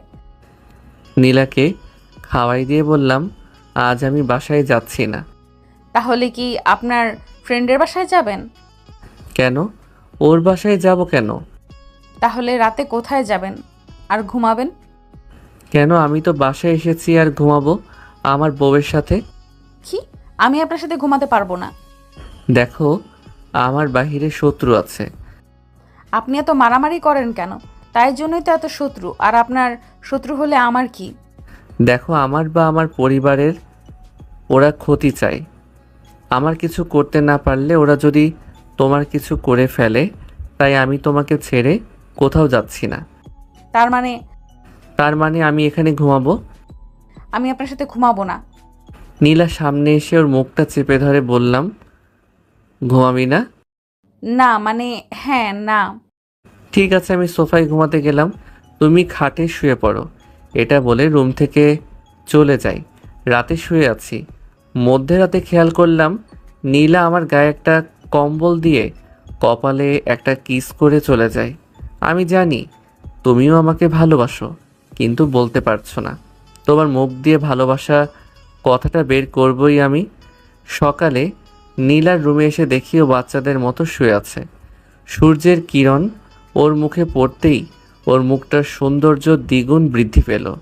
আমি যেন ওর রূপে হারিয়ে যাই এক অজানা দেশে, যে দেশে শুধু কল্পনার সাগর। একটু পর সবাই ওঠার আগে বাসা থেকে চলে যাই কলেজের উদ্দেশ্যে। মাঝপথে লক্ষ্য করলাম নেহা কলেজের উদ্দেশ্যে যাচ্ছিল। তখন নেহা আমাকে দেখে হাত ইশারা করে ডাক দিয়ে বলল, নীল, বাইকটা থামাও, আমিও কলেজে যাচ্ছি। বাইকটা থামাতে নেহা বাইকে ওঠে। তখন নেহাকে নিয়ে ক্যাম্পাসে যেতে লাগলাম। তখন নেহা পিছন থেকে বলে উঠল, নীল, আমি তোমাকে কিছু একটা বলতে চাই। কি কথা বলো? এখানে না, কলেজে গিয়ে বলবো। কলেজে প্রবেশ করার সময় দেখতে পেলাম একটা ছেলে ফুল বিক্রি করছে। তখন নেহা বাইক থামাতে বলে। আমি বাইকটা থামাতেই নেহা গিয়ে ছেলেটার কাছ থেকে সবগুলো ফুল কিনে নেয়। আমি কিছু জিজ্ঞেস করলাম না। এই বিষয় নিয়ে নেহাকে নিয়ে কলেজে প্রবেশ করলাম। নীল, একটু ওই দিকটা আসবা, তোমাকে কিছু বলার আছে আমার। আমি নেহার কোনো কিছুই বুঝলাম না। হঠাৎ করে নেহার কি হয়েছে যে এমন করে বলছে, আর কি কথা যা সামনে বলা যাবে না। একেবারে কলেজ ক্যাম্পাসের পিছনে গিয়ে বলবে, তাও সবার সামনে না। তারপর আমি বাইকটা পার্কিংয়ে রেখে ক্যাম্পাসের পিছনে চলে যাই। আমি খেয়াল করি নেহা দাঁড়িয়ে আছে। আমি যেতে নেহা আমার সামনে হাঁটু গেড়ে ফুলগুলো সামনে বাড়িয়ে দিয়ে বলতে লাগলো, নীল কিভাবে বলবো বুঝতে পারছি না, কী দিয়ে শুরু করব তাও জানি না। কিন্তু প্রথম যখন তোমাকে আমি কলেজে দেখেছিলাম তখন থেকে আমি তোমাকে ভালোবেসে ফেলি, কিন্তু ভালোবাসার কথাটা বলার মতো সেই শক্তিটা পাইনি, কারণ ভয় হতো যদি তুমি না করে দাও। সেজন্য তোমার সাথে প্রথম ফ্রেন্ডশিপ করি, যাতে তোমার কাছে থাকতে পারি। আমি তোমাকে অনেক বেশি ভালোবাসি। আমি নেহার এমন কাণ্ড দেখে হাঁ করে তাকিয়ে রইলাম। আমি কখনো কল্পনা করিনি নেহা আমাকে পছন্দ করে। এতটুকু জানি আকাশ নেহাকে প্রচণ্ড পরিমাণে ভালোবাসে, কিন্তু ভয়ে কিছু বলতে পারিনি। আজকে যদি আকাশ এসব দেখে ও অনেক কষ্ট পাবে। আমি এসব ভাবছি, তখনই নেহা বলে ওঠে, কি ভাবছো? সত্যি আমি তোমাকে ভালোবাসি? আমাকে ফিরিয়ে দিও না নীল, আমি তোমাকে অনেক ভালোবাসি। নেহা ওঠো। আসলে নেহা সত্যি বলতে আমি কখনো তোমাকে এসব চোখে দেখিনি। সব সময় নিজের বন্ধু হিসেবে দেখেছি।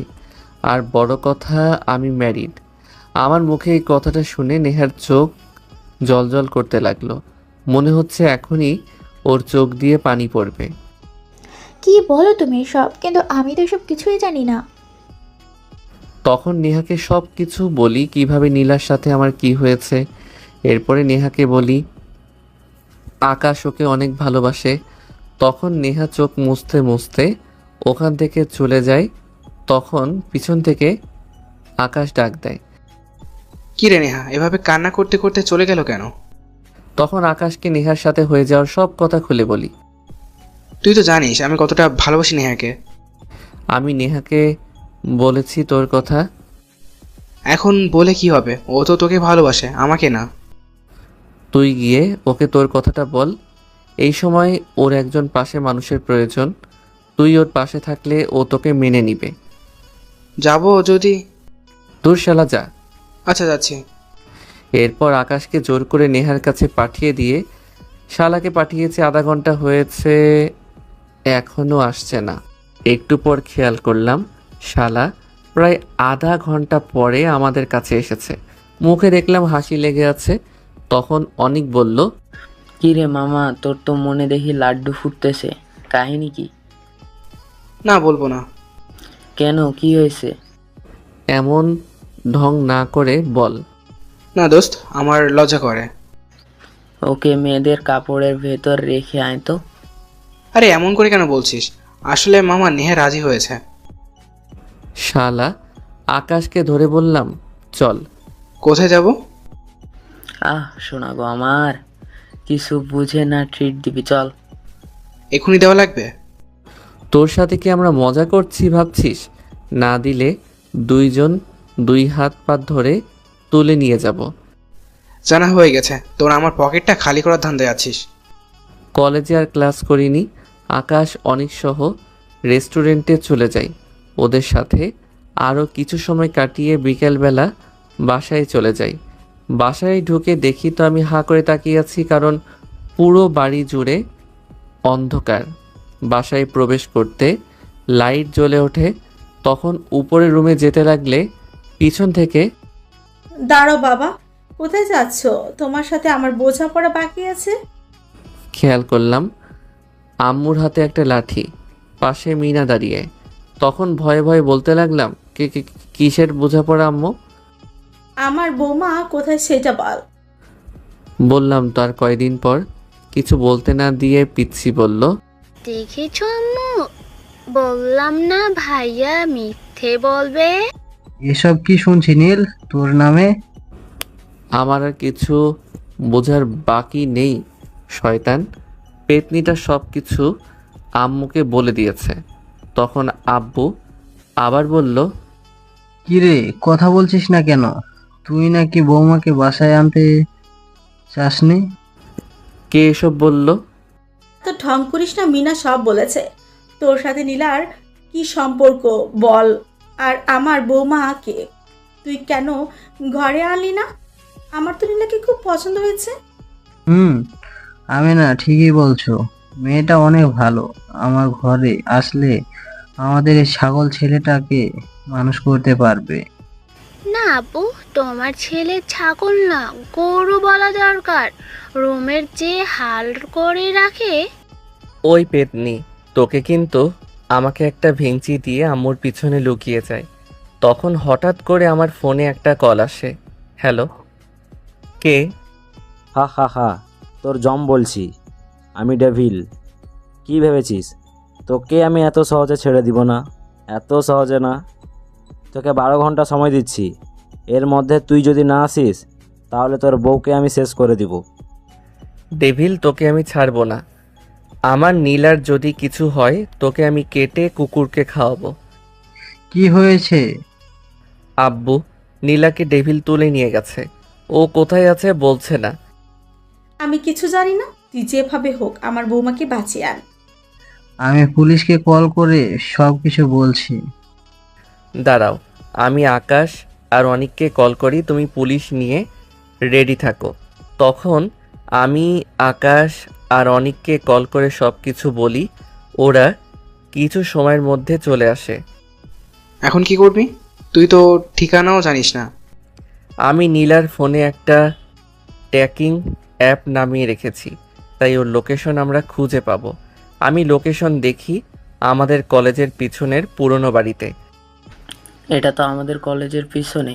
আমি বাইক বের করছি, তোরা তাড়াতাড়ি বের হ। আমি আকাশ সহ বাইকে করে লোকেশনের দিকে যেতে লাগলাম। হা হা হা, সুন্দরী, তোমার রূপে আমি মুগ্ধ। এই রূপটা আমার যে চাই। তুই যদি নীলের বউ না হতিস, এই রূপে আমি তারপরও পাগল হয়ে যেতাম। আমাকে ছেড়ে দে, তোকে কিন্তু আমার স্বামী ছাড়বে না। হা হা হা, তোর স্বামী কখনোই খুঁজে পাবে না তোকে। হে আল্লাহ, আমি কি এই জানোয়ারের কাছে আমার সতীত্ব হারাবো? তুমি আমাকে বাঁচাও মালিক, তুমি আমার স্বামীকে আমার হেফাজত করতে পাঠাও। হা হা, আজ আমি মাস্তি করব তোকে নিয়ে। এই তোর ফিগার দেখে আমি পাগল হয়ে গেছি রে। এই তোরা সবাই বাইরে যা। আমি খেয়াল করলাম ছেলেটার শার্ট খুলে আমার সামনে আসতে লাগলো। আকাশ, তোরা ওই পাশ দিয়ে ওদেরকে ধর, আমি ভিতরে যাচ্ছি। আকাশ আর অনিক ওই ছেলেগুলোকে মারতে লাগলো। আমি ভিতরে ঢুকতেই দেখি ডেভিল নীলার সাথে হাতাহাতি করতে লাগলো। এক পর্যায়ে নীলা ঠাস করে ডেভিলকে একটা থাপ্পড় দেয়। তখন ডেভিল নীলাকে যখনই মারতে যাবে আমি পিছনে থেকে ডেভিলকে একটা লাথি দেই। ডেভিল গিয়ে ছিটকে পড়ে নিচে। আমাকে সামনে দেখতে পেয়ে নীলা যেন প্রাণ ফিরে পায়। দৌড়ে এসে আমাকে জড়িয়ে ধরে কান্না করতে করতে জ্ঞান হারিয়ে ফেলে। এর মধ্যে আব্বু পুলিশ নিয়ে আসে, সবাইকে পুলিশ ধরে নিয়ে যায়। আমি নীলাকে কলে নিয়ে গাড়িতে করে বাসায় নিয়ে আসি। ডাক্তার এসে কিছু ওষুধ দিয়ে চলে যায়। আম্মু নীলার পাশে বসে আছে, কারণ এখনো নীলার হুঁশ আসেনি। তুই যা, আমি ওর পাশে আছি। তুই গিয়ে ফ্রেশ হয়ে নে, সন্ধ্যা হয়ে গেছে। আম্মু, কিছু হয়নি তোমার মা? আম্মুকে জড়িয়ে ধরে কান্না করতে লাগলাম। দূর পাগলি, কেউ এভাবে বাচ্চাদের মতো কান্না করে? তুই একবার বলতি আমার বৌমা তুই, তাহলে আমি কখনো তোকে ওই বাসায় থাকতে দিতাম না।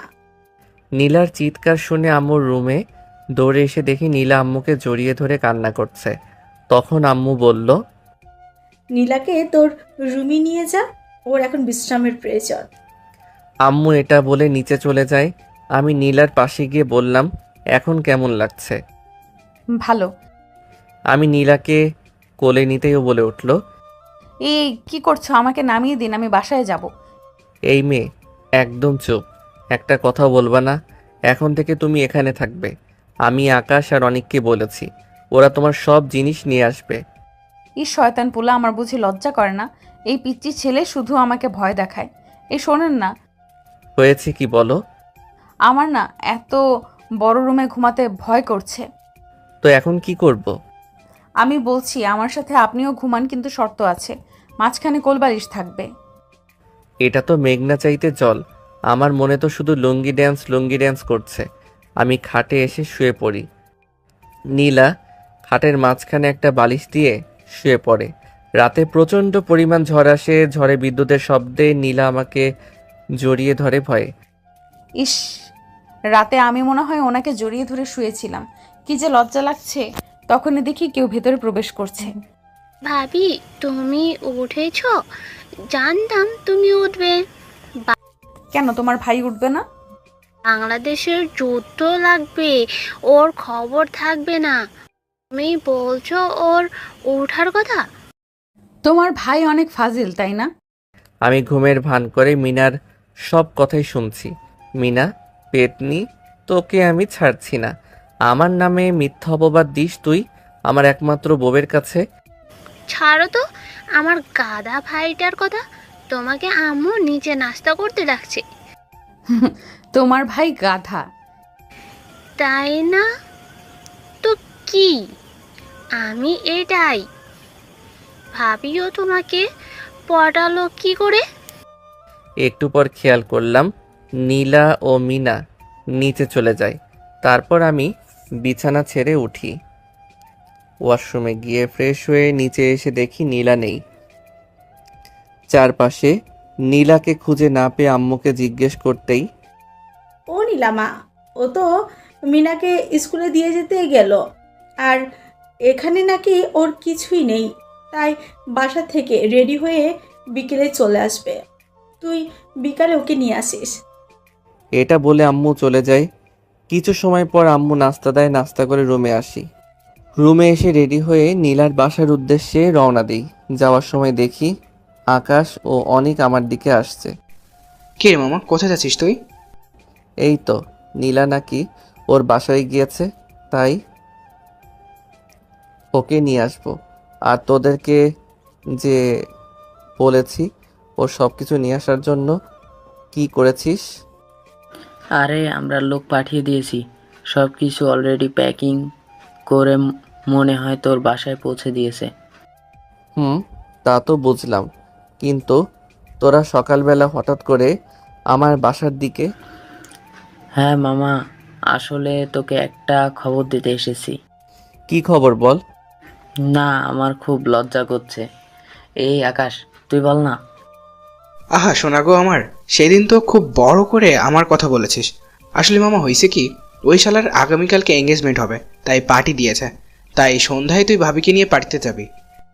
কিছু সময় পর খেয়াল করলাম ওয়াশরুমের দরজা খোলার শব্দ। তখন নীলা তোয়ালে পেঁচানো অবস্থায় ওয়াশরুম থেকে বের হয়ে আসে। এই আপনি এখানে কেন? নীলাকে এমন অবস্থায় খুব হট দেখাচ্ছিল। আমি যেন ওর থেকে চোখ ফিরাতে পারছি না। দেখ শয়তানটা কিভাবে তাকিয়ে আছে। আমাকে দেখে লজ্জায় নীলা আবার ওয়াশরুমে চলে যায়। ভিতর থেকে কথাগুলো বলতে থাকে। নীলার জন্য কিনে রাখা ড্রেসটা ওর সামনে দিয়ে বলি, এটা পরে আসো। না, আমি পারবো না, আপনি এখান থেকে যান। তুমি এটা না পরলে আমি যাব না। না, আমি পরবো না, আপনি এখান থেকে যান। কি তুমি এটা পরবে না? না, পরবো না এটা। এটা বলে ওয়াশরুমে ঢুকে যায়। নীলা আমাকে ভিতরে ঢুকতেই দেখে পিছাতে যেতে লাগলো। আমি ওর হাত ধরে একটা হ্যাঁচকে টান দিই, সোজা গিয়ে আমার বুকে এসে পড়ে। তখন নীলার গোলাপি ঠোঁট জোড়া নিজের দখলে করে নেই। শয়তানটা আমাকে জোর করে কিস করে দেয়, প্রায় 5 মিনিট পর ছেড়ে দেয়। আমি হাঁপাতে থাকি, তখন আবার বলে, কি এখন পড়বা নাকি? না না, পড়ছি, যান আপনি বাইরে। আমি ড্রয়িং রুমে চলে যাই। নীলা রেডি হচ্ছে, ওকে নিয়ে আজকে হাঁটতে যাব। কিছু সময় পর নীলা রেডি হয়ে আমার কাছে আসে। ওকে দেখে তো আমি সেই পরিমাণ ক্রাশ খাই।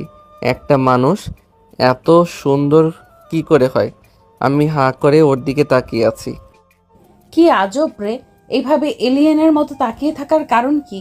আগে কখনো দেখোনি নাকি? এই যে কি হলো, কোথায় হারালেন? নীলার কথাই হুঁশ ফিরে আসে। কই কিছু না তো, চলো। চলো মানে? আমরা আজকে একটু ঘুরতে যাব। আমি যাব না। যাবে না? না। নীলার কোমরটা ধরে টান দিতেই ওর ঠোঁটটা আমার ঠোঁটের সামনে চলে আসে। ওর পাতলা শাড়িতে নাভির তিলটা দেখা যাচ্ছে। আমি নীলার নাভিতে হাত দিতেই ও চোখ বন্ধ করে নেয়। আমার মুখের সামনে এনে বলতে থাকে, কি যাবে নাকি? আবার দেওয়া লাগবে? না না, আমি যাচ্ছি। এই তো লক্ষ্মী মেয়ের মতো রাজি হয়ে গেলে। তখন নীলাকে নিয়ে রিকশায় করে সারাদিন ঘোরাঘুরি করি। সন্ধ্যার সময় ওকে নিয়ে একটা শপিং মলে ঢুকতেই, এখানে কেন নিয়ে আসলেন? আরে ভিতরে আসো, ভয় পাওয়ার কিছু নেই। আমি আগে কখনো এত বড় শপিং মলে আসিনি। উনি আমাকে জোর করে শপিং মলের ভেতরে নিয়ে যায়। নীলাকে একটা দোকানে নিয়ে অনেকগুলো শাড়ি দেখাতে থাকি। অনেক খোঁজার পর আমার আর নীলার জন্য এক কালারের একটি শাড়ি আর পাঞ্জাবি নেই। এরপর দোকান থেকে বাসায় চলে আসি নীলাকে সাথে নিয়ে। পিছনে আসার সময় নীলা কিছু বলতে চেয়েছিল, কিন্তু ওকে কিছু না বলতে দিয়ে চলে আসি। বাসায় আসতেই আম্মু, কিরে সারাদিন কোথায় ছিলি? তোকে কয়বার আকাশ আর অনেক কল করেছে, তুই ধরলি না? ফোনটা হাতে নিয়ে দেখি ফোনটা অফ হয়ে আছে। তখন আম্মু আবার, নীলাকে নিয়ে যে আজকে অনেকের এঙ্গেজমেন্টে যাওয়ার কথা ছিল, এখন যা নীলাকে নিয়ে ওপরে যা। আর নীলামা, তুমি রেডি হয়ে নাও, তোমরা আজকে একটা পার্টিতে যাবে। জি আম্মু।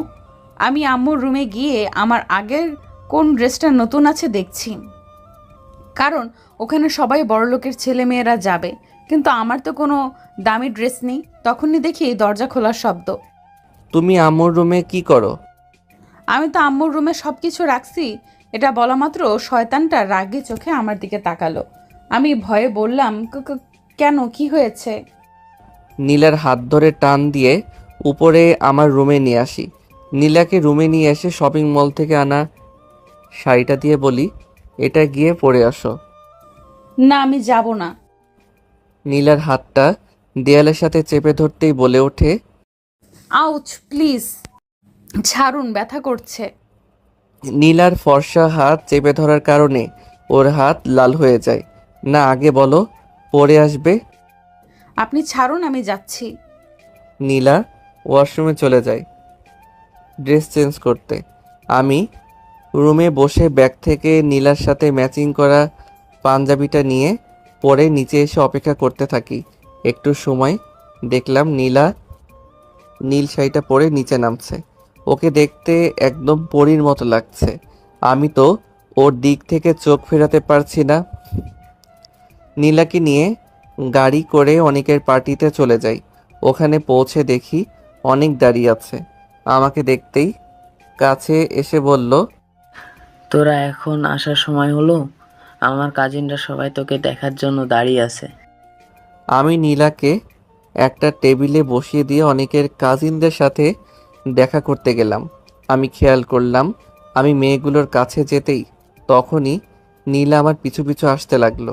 তাই ওকে আরও একটু রাগানোর জন্য অনেকের কাজিনদের সাথে হেসে হেসে কথা বলতে লাগলাম। জীবনে কি ছেলে দেখেনি যে আমার পিচ্চি জামাইকে নিয়ে ওদের এমন করতে হবে? আমি পিছনে লক্ষ্য করলাম নীলা রেগে গজগজ করতে করতে পেছনে একটা টেবিলে এসে বসলো। আমি ফারজানার সাথে কথা বলছিলাম, তখন আকাশ এসে বলল, নীল, কাম তো সারছে। ভাবি তো তোর এসব দেখে রাগের মাথায় জুস ভেবে হুইস্কি খেয়ে ফেলছে। আমি গিয়ে দেখি নীলা মাতলামো করছে। তখন কোনো রকম নীলাকে গাড়িতে উঠিয়ে বাসায় নিয়ে আসি, কোলে করে রুমে নিয়ে যাই। রুমে যাওয়ার পরে নীলা মাতাল অবস্থায় বলতে লাগলো, এই এই এইদিকে, আমি কি দেখতে হট না? তুমি তো খুব সুন্দরী। তাহলে তুই ওই মেয়েগুলোর সাথে এভাবে মিশতে গেলি কেন? আমাকে কিস কর। না ম্যাম, আমি পিচ্ছি, ছেড়ে দেন। চুপ, তোকে আমি আজ ছাড়বো না। আজকে তোকে আমি রোমান্টিক অত্যাচার করব। নীলার এসব কথা শুনে আমি ফোন বের করে সব ভিডিও করে রাখি। এরপর নীলা আমার উপর ঝাঁপিয়ে পড়ে। বাকি কথাটা না হয় ইতিহাস থাকুক। ইস, রাতে ওদের এখানে কি একটা নতুন জুস খাওয়ার পর আমার মাথাটা প্রচুর পরিমাণ ঘুরছিল। সকালবেলা নীলার দিকে তাকিয়ে দেখি ওর শরীরে এমন অবস্থা দেখে কান্না চোখে বলতে লাগলো, এ এ আপনি আমার সাথে রাতে জোর করে কি করেছেন? আমি করেছি? আমি এসব কিছুই বুঝি না, আমি পিচ্ছি। একদম নাটক করবেন না। আপনি আমার সাথে এমন কেন করলেন? জানি আমি, ওকে এখন বোঝানো সম্ভব না। গতকাল রাতে কি হয়েছে তাই গতকাল রাতে ফোনের মধ্যে ভিডিও করার সেই ভিডিওটা ওকে দেখাই। এরপরে চুপ হয়ে বসে থাকে, আর কোনো কথা বলে না। আমি রুম থেকে চলে যাই। প্রায় 10 মিনিট পর রুমে এসে দেখি নীলা ওয়াশরুমে। তাই আর ওকে ডাকাডাকি না করে আমার ওয়ালেটটা খুঁজতে লাগলাম। হঠাৎ করে একটা ডায়েরি সামনে এসে পড়ে। উপরে লেখা আছে আমার জীবন। বুঝতে বাকি রইল না এটা নীলার ডায়েরি। তাই ডায়েরিটা নিয়ে ছাদে চলে যাই। ওখানে গিয়ে ডায়েরিটা খুলি, তখন ডায়েরিটায় লেখা, আমি যখন খুব ছোট তখন আমার বাবা মারা যায়। তখন মা ও এই পৃথিবীতে আমাকে ছেড়ে চলে যায়। আমি তখন একা হয়ে যাই। ওই একাত্ম জীবনে আমার প্রিয় বলতে আমার খালাই আছে। মাত্র 8 বছর বয়সে নিজের মা বাবাকে হারাই। খালা অনেক কষ্ট করে মাধ্যমিকটা শেষ করায়, কিন্তু আমি যে হতভাগী, আমার জীবনে কেউ থাকে না। একসময় আমার খালাও অসুস্থ হয়ে মারা যায়। নিজে অনেক কষ্ট করে পড়াশোনাটা শেষ করি। সব সময় আল্লাহর কাছে চেয়েছি আমার জীবনের জন্য এমন একজনকে দেওয়ার জন্য যে আমাকে সব সময় বুঝবে, আমাকে ভালোবাসবে। আল্লাহ আমার কথাটা রেখেছে। নীল খুব ভালো একটা ছেলে, আমার জুনিয়র হলেও আমাকে খুব ভালোবাসে, কিন্তু ওকে আমি মেনে নিতে পারবো না, কারণ ওর বাবা মা আমাকে ওদের ছেলের বউ হিসেবে মানবে না, কারণ আমি যে এতিম। আজকে আমি খুব খুশি, কারণ আমার জীবনে যা পাইনি তা আমার স্বামী আমাকে দিয়েছে। সব সময় চেয়েছি নিজের শ্বশুর শাশুড়িকে মায়ের মতো দেখব। আল্লাহ হয়তো আমার কথা রেখেছে। আমি একজন মা ও বাবা পেয়েছি। ও যেন বোঝে না আমি ওকে অনেক ভালোবাসি। ও কেন বোঝে না আমি ওকে এত ভালোবাসি? কিন্তু আমারও তো ইচ্ছে আমাকে কেউ রোম্যান্টিকভাবে প্রপোজ করুক। যতদিন না ও আমাকে প্রপোজ করছে আমি রাজি হব না।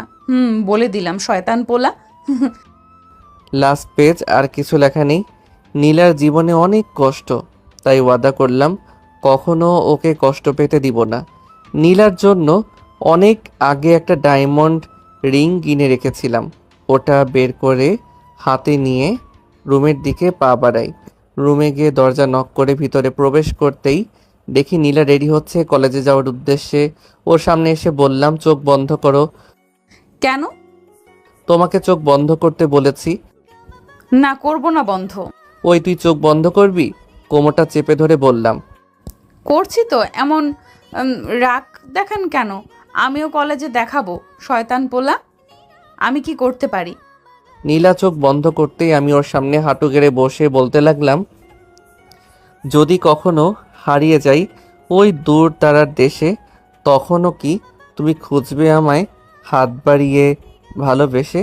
যদি কোনো দিন নিভে যায় আমার আশার প্রদীপ, তুমি কি তখন জ্বালাবে আলোর দ্বীপ? যদি আমি কখনো হারিয়ে যাই দূর দিগন্তে, তখনও কি আমি থাকবো তোমার মনের সীমান্তে? বাসবি কি ভালো, থাকবি কি সারা জীবন? নীল নীলান্তে বাসছি ভালো, বাসতে চাই তোমাকে সারাটা জীবন প্রিয়। ভালোবেসে হাত বাড়িয়েছি, ধরবে কি হাত? কথা দিচ্ছি জীবনে যত ঝড় তুফান আসুক না কেন, ছাড়বো না তোমার হাত। তখন নীলা আমাকে জড়িয়ে ধরে কান্না করতে করতে বলতে লাগলো, আমিও তোমায় বড্ড ভালোবাসি গো। নীলা আমাকে শক্ত করে জড়িয়ে ধরে আছে, যেন আমি কোথাও হারিয়ে যাব তার ভয়ে। পাগলিটা সিনিয়র হলেও সত্যি বাচ্চার মতো। এখন তোমরা কি বিয়ে করতে চাও? সিনিয়র আপু বা ম্যাডামদের কমেন্ট করে জানাবে। আর এমন গল্প চাও কিনা তাও বলতে ভুলবে না।